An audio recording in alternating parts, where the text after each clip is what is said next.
गरीबी को बचपन में झेलने वाला सौरभ लॉकडाउन के दौरान दाने दाने को मोहताज हो रहे गरीब परिवारों के लिए मसीहा बनकर सामने आया।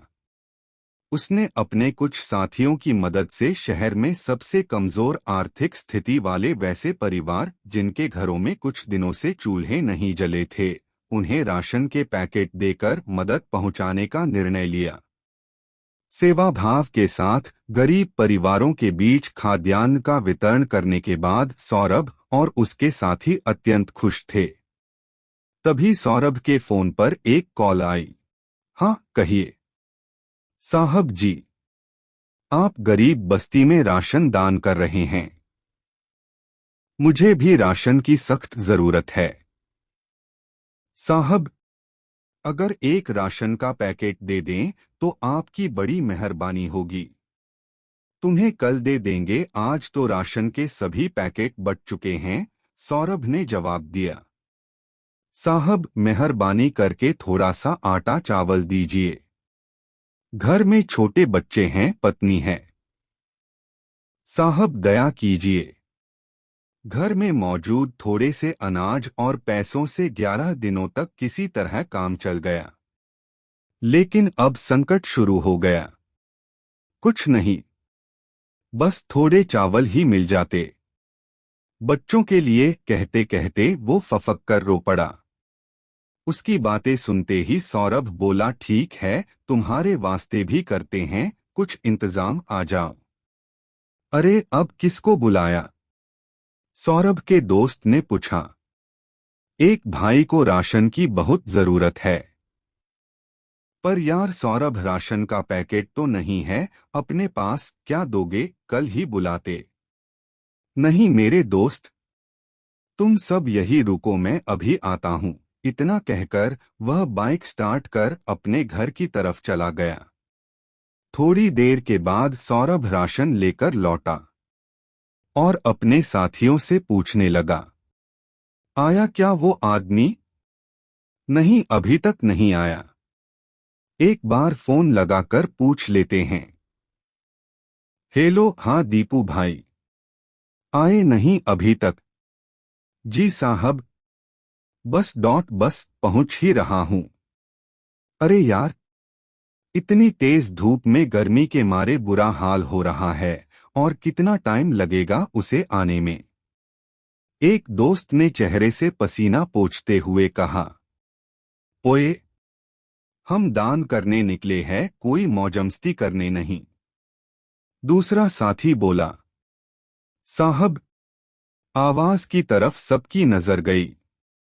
पसीने से तरबतर एक आदमी ने काफी खराब हालत में हो चुकी साइकिल से उतरकर हांफते हुए उनसे पूछा, साहब, आप गरीबों को राशन की किट बांटते हो क्या? हाँ, मैं दीपू साहब, 1 घंटा पहले आपको फोन किया था राशन के लिए। हाँ हाँ, हम लोग आप ही का इंतजार कर रहे थे, कहकर सौरभ ने उसे पीने के लिए पानी की बोतल दी। आप कहाँ से आए? मैं नानक प्याऊ के पास वाली गली से। वहां मैं एक छोटा टीन शेड कमरा किराए पर लेकर हूं। क्या? नानक प्याऊ से? ओहो, वह तो यहां से तो कई किलोमीटर दूर है। सभी हैरानी से एक दूसरे की तरफ देखने लगे। शायद गर्मी की तपिश से कहीं ज्यादा बड़ी भूख की आग है, इसलिए मई की झुलसाती गर्मी में यह आदमी साइकिल चलाते आया था। आप 2 मिनट यहां बैठिए, मैं अभी आता हूं, कहकर सौरभ जाने लगा तो एक साथी भी उसके साथ हो लिया। यार, तू अभी कहाँ जा रहा है? सौरभ ने अपनी बाइक स्टार्ट की और दोनों दोस्त एक दुकान पर पहुंचे।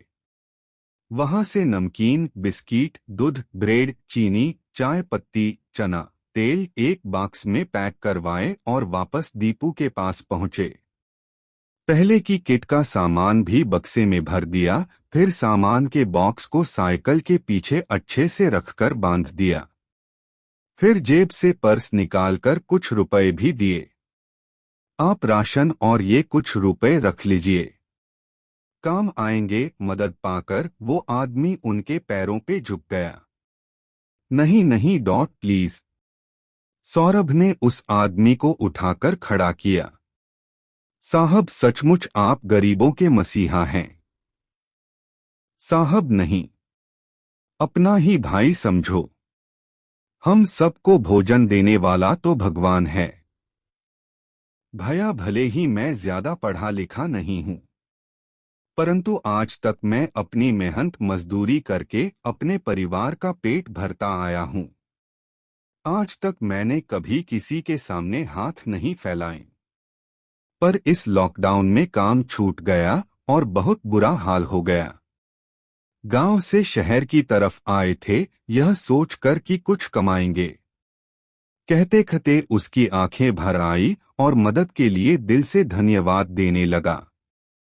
धीरज रखो दीपू भाई, ये दिन भी चले जाएंगे और फिर से अच्छे दिन आएंगे।